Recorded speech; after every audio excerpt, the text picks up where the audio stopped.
ರಾಜ್ಯ ರಾಜಕೀಯದಲ್ಲಿ ದೆಹಲಿ ದಂಡಯಾತ್ರೆ ಪಾಲಿಟಿಕ್ಸ್ ನಡೀತಾ ಇದೆ. ಕಾಂಗ್ರೆಸ್ ಬಿಜೆಪಿ ವರಿಷ್ಠರಿಗೆ ಈಗ ಈ ಬಣ ಬಡಿದಾಟದ್ದೇ ಟೆನ್ಷನ್ ಆಗೋಗಿದೆ. ಯಾವ ರೀತಿ ಕಂಟ್ರೋಲ್ ಮಾಡೋದು, ಯಾವ ರೀತಿಯಲ್ಲಿ ಸ್ಟೇಟ್ಮೆಂಟ್ ಕೊಡದೇ ಇರುವಂತ ರೀತಿಯಲ್ಲಿ ಪಕ್ಷವನ್ನ ಹಿಡಿದಿಟ್ಕೊಳ್ಳೋದು ಅನ್ನೋದೇ ಬಹಳ ದೊಡ್ಡ ಟೆನ್ಷನ್. ಒಂದಿಬ್ಬರಾದ್ರೆ ಸರಿ ಹೋಗ್ತಾ ಇತ್ತು, ಆದ್ರೆ ಅಸಮಾಧಾನಿತರ ಸಂಖ್ಯೆ ಹೆಚ್ಚಾಗ್ತಾ ಇದೆ. ಇವತ್ತು ದೆಹಲಿಗೆ ತೆರಳುತ್ತಾ ಇದ್ದಾರೆ. ಅಸಮಾಧಾನದ ಜ್ವಾಲೆ ಹೆಚ್ಚಾಗ್ತಾ ಇದೆ. ದೆಹಲಿ ಅಂಗಳಕ್ಕೆ ಇವತ್ತು ತೆರಳಲಿದ್ದಾರೆ ಶಾಸಕ ಯತ್ನಾಳ್ ಆ್ಯಂಡ್ ಟೀಮ್. ಹೈಕಮಾಂಡ್ಗೆ ದೂರನ್ನ ಕೊಡ್ತಾರೆ ರೆಬೆಲ್ಸ್ ನಾಯಕರು. ಬಿಜೆಪಿ ರಾಜ್ಯಾಧ್ಯಕ್ಷರ ಬದಲಾವಣೆಗೆ ರೆಬೆಲ್ಸ್ ತಂಡ ಪಟ್ಟನ್ನ ಹಿಡಿದಿದೆ. ಬದಲಾವಣೆ ಆಗಲೇಬೇಕು ಅಂತ. ಎಲೆಕ್ಷನ್ ಇದೆ, ಎಲೆಕ್ಷನ್ ಆದರೂ ಕೂಡ ಅವರನ್ನೇ ಮುಂದುವರಿಸ್ತಾರೆ ಅನ್ನುವಂಥದ್ದು ಈ ರೆಬೆಲ್ಸ್ ಹೇಳ್ತಾ ಇರುವಂಥ ವಿಚಾರ. ಅದು ಯಾವುದೇ ಕಾರಣಕ್ಕೆ ಆಗಬಾರ್ದು, ಆ ರೀತಿ ಆಗೋದಕ್ಕೆ ನಾವು ಬಿಡಲ್ಲ ಅನ್ನುವಂಥ ವಿಚಾರವನ್ನ ಕೂಡ ಹೇಳ್ತಾ ಇದ್ದಾರೆ. ಹಾಗಾಗಿ ಹೇಗಾದರೂ ಮಾಡಿ ವಿಜೇಂದ್ರ ಅವರನ್ನ ಈ ರಾಜ್ಯಾಧ್ಯಕ್ಷ ಸ್ಥಾನದಿಂದ ಕೆಳಗಿಳಿಸಬೇಕು ಅನ್ನುವಂಥ ಪಟ್ಟನ್ನ ತೊಟ್ಟಿರುವಂಥ ರೆಬೆಲ್ಸ್ ಈಗ ದೆಹಲಿ ದಂಡಯಾತ್ರೆಯನ್ನ ಮಾಡ್ತಾರೆ. ದೆಹಲಿಯಲ್ಲಿ ಸಂಸದರ ಜೊತೆಯಲ್ಲಿ ಒಂದಷ್ಟು ಸಭೆಯನ್ನ ನಡೆಸಿ ಚರ್ಚೆಯನ್ನ ಕೂಡ ನಡೆಸ್ತಾರೆ ಅನ್ನುವಂಥ ಮಾಹಿತಿ ಲಭ್ಯ ಆಗ್ತಾ ಇದೆ. ವಿಜೇಂದ್ರ ಬದಲಾವಣೆ ಆಗಲೇಬೇಕು ಅನ್ನುವಂಥ ನಿರ್ಧಾರ ಈ ಎಲ್ಲ ರೆಬೆಲ್ಸ್ ನಾಯಕರದ್ದು. ಆದರೆ ಅದಕ್ಕೆ ಸಹಕಾರ ಬೇಕು, ಹೈಕಮಾಂಡ್ ಒಪ್ಪಬೇಕು, ಒಂದು ಗ್ರೀನ್ ಸಿಗ್ನಲ್ ಅನ್ನುವಂಥದ್ದು ಈ ರೆಬೆಲ್ಸ್ ನಾಯಕರಿಗೆ ಸಿಗಬೇಕು. ಅದು ಸಿಗಬೇಕು ಅಂತಂದರೆ ಇವರು ಮನವರಿಕೆ ಮಾಡಬೇಕು. ಏನಾಗ್ತಾ ಇದೆ, ಏನು ತೊಂದರೆಗಳಾಗ್ತಾ ಇದೆ, ಎಷ್ಟು ಜನಕ್ಕೆ ತೊಂದರೆಗಳಾಗ್ತಾ ಇದೆ ಅನ್ನುವಂಥದ್ದನ್ನು ಮನವರಿಕೆ ಮಾಡಿಕೊಡುವಂಥ ನಿಟ್ಟಿನಲ್ಲಿ ನಾವು ದೆಹಲಿಗೆ ಹೋಗ್ತೀವಿ ಅನ್ನುವಂಥ ಮಾತನ್ನು ಯತ್ನಾಳ್ ಹೇಳಿದರು. ಅದೇ ನಿಟ್ಟಿನಲ್ಲಿ ಈಗ ಯತ್ನಾಳ್ ಆ್ಯಂಡ್ ಟೀಮ್ ದೆಹಲಿಗೆ ತೆರಳುತ್ತಾ ಇದೆ.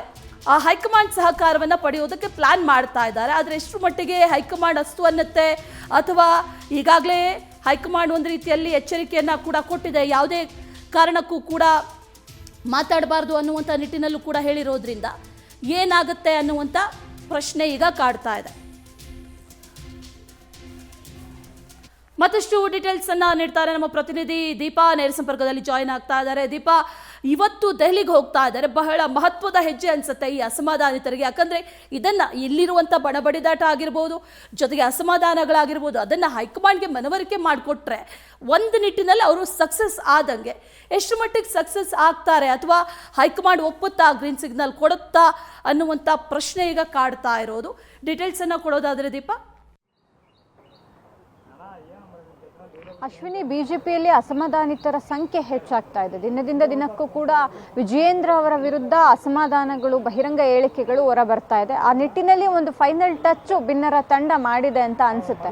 ಯಾಕಂದ್ರೆ ರಾಜ್ಯಾಧ್ಯಕ್ಷರು ಬದಲಾಗಬೇಕು ಅಂತ ಅಂದಾಗ ಮುಂದಿನ ಅಭ್ಯರ್ಥಿ ಯಾರು ಇರ್ತಾರೆ ಅನ್ನುವಂತಹದ್ದು ಸಹಜವಾಗಿ ಪ್ರಶ್ನೆ ಹೇಳುತ್ತೆ. ಅದರಲ್ಲೂ ಬಿನ್ನರ ತಂಡದಲ್ಲಿ ಯಾರಿದ್ದಾರೆ, ಯಾರು ಆಗ್ತಾರೆ, ಯಾರನ್ನ ಮಾಡಬೇಕು ಅನ್ನುವಂತಹ ನಿಟ್ಟಿನಲ್ಲಿ ಒಂದಿಷ್ಟು ಚರ್ಚೆ ಅಂತೂ ಆಗಿರುತ್ತೆ. ಹಾಗಾಗಿ ಮೊನ್ನೆ ಕೂಡ ಒಂದಿಷ್ಟು ಸಭೆಗಳನ್ನ ಮಾಡಿದ್ರು. ಸಭೆಯ ಬಳಿಕ ಯಾರಾಗಬೇಕು, ಇನ್ ಕೇಸ್ ಏನಾದರೂ ಹೈಕಮಾಂಡ್ ಏನು ವಿಜಯೇಂದ್ರ ಅವರನ್ನ ಬದಲಾಯಿಸಬೇಕು ಅಂದ್ರೆ ನಿಮ್ಮಲ್ಲಿ ಯಾರಾಗ್ತಾರೆ ಅನ್ನುವಂತಹದನ್ನ ಪ್ರಶ್ನೆ ಕೇಳ್ತಾರೆ. ಹಾಗಾಗಿ ಎಲ್ಲವನ್ನೂ ಕೂಡ ರೆಡಿ ಮಾಡ್ಕೊಂಡಂತಹ ಯತ್ನಾಳ್ ಅಂಡ್ ಟೀಮ್ ಇವತ್ತು ದೆಹಲಿಗೆ ತೆರಳ್ತಾ ಇದೆ.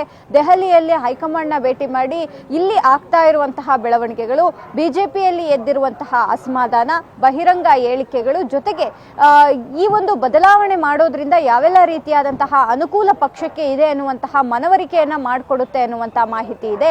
ಇದರ ಜೊತೆಗೆ ನೇರವಾಗಿ ಅವ್ರನ್ನ ಹೈಕಮಾಂಡ್ ನ ಭೇಟಿ ಆಗೋದಕ್ಕೆ ಈಗ ದೆಹಲಿ ಚುನಾವಣೆ ಕೂಡ ಇರೋದ್ರಿಂದ ಅದು ಸಾಧ್ಯವಾಗದೇ ಇದ್ರೆ ಸಂಸದರ ಮೂಲಕ ಹೋಗಿ ಹೈಕಮಾಂಡ್ ನ ಭೇಟಿ ಆಗಬೇಕು ಅನ್ನುವಂತಹ ನಿಟ್ಟಿನಲ್ಲೂ ಕೂಡ ಒಂದಿಷ್ಟು ಚರ್ಚೆ ಆಗಿದೆ. ಹಾಗಾಗಿ ಮೊದಲಿಗೆ ಸಂಸದರು ಯಾರ್ಯಾರಿದ್ದಾರೆ, ಬಿಜೆಪಿ ಸಂಸದರು, ಅವರನ್ನ ಭೇಟಿಯಾಗಿ ಪ್ರಸ್ತುತ ಬೆಳವಣಿಗೆಗಳು, ಜೊತೆಗೆ ವಿಜಯೇಂದ್ರ ಅವರಿಂದ ಪಕ್ಷಕ್ಕೆ ಏನಾಗ್ತಿದೆ, ವಿಜಯೇಂದ್ರ ಅವರಿಂದ ಒಂದಿಷ್ಟು ಜನ ಅಸಮಾಧಾನ ಏನ್ಗೊಂಡಿದ್ದಾರೆ, ಅವರಿಂದ ಪಕ್ಷಕ್ಕೆ ಡ್ಯಾಮೇಜ್ ಆಗ್ತಿದೆ ಅನ್ನುವಂತಹ ಎಲ್ಲ ಮನವರಿಕೆಯನ್ನ ಸಂಸದರಿಗೆ ಮಾಡಿಕೊಟ್ಟು ತದನಂತರದಲ್ಲಿ ಹೈಕಮಾಂಡ್ಗೆ ಅವರ ಮೂಲಕ ಹೇಳಿಸುವಂತಹ ಪ್ರಯತ್ನಕ್ಕೆ ಇದೀಗ ಕೈ ಹಾಕ್ತಿದ್ದಾರೆ. ಹಾಗಾಗಿ ಹೈಕಮಾಂಡ್ ಒಂದು ರೀತಿಯಾಗಿ ಮನವೊಲಿಕೆ ಆಗುತ್ತೆ ಅನ್ನೋದರ ಜೊತೆಗೆ ಸಂಸದರ ಒಂದು ಒಪಿನಿಯನ್ ಅನ್ನು ಕೂಡ ಕೇಳುತ್ತೆ. ಹಾಗಾಗಿ ಕಾದ್ ನೋಡ್ಬೇಕು, ಸಂಸದರ ಮೂಲಕ ಹೋಗಿ ಯಾವ ರೀತಿಯಾಗಿ ಹೈಕಮಾಂಡ್ ನ ಮನವರಿಕೆ ಮಾಡಿ ರಾಜ್ಯಾಧ್ಯಕ್ಷ ಚುನಾವಣೆಯಲ್ಲಿ ಬೇರೆ ಅಭ್ಯರ್ಥಿಗಳನ್ನ ಹಾಕಿ ಗೆಲ್ಲಿಸ್ಕೊಂಡು ಬರುವಂತಹ ನಿಟ್ಟಿನಲ್ಲಿ ಯಾವ ರೀತಿಯಾಗಿ ಪ್ರಯತ್ನ ಪಡುತ್ತೆ ಬಿನ್ನರ ತಂಡ ಅನ್ನುವಂತಹದ್ದು.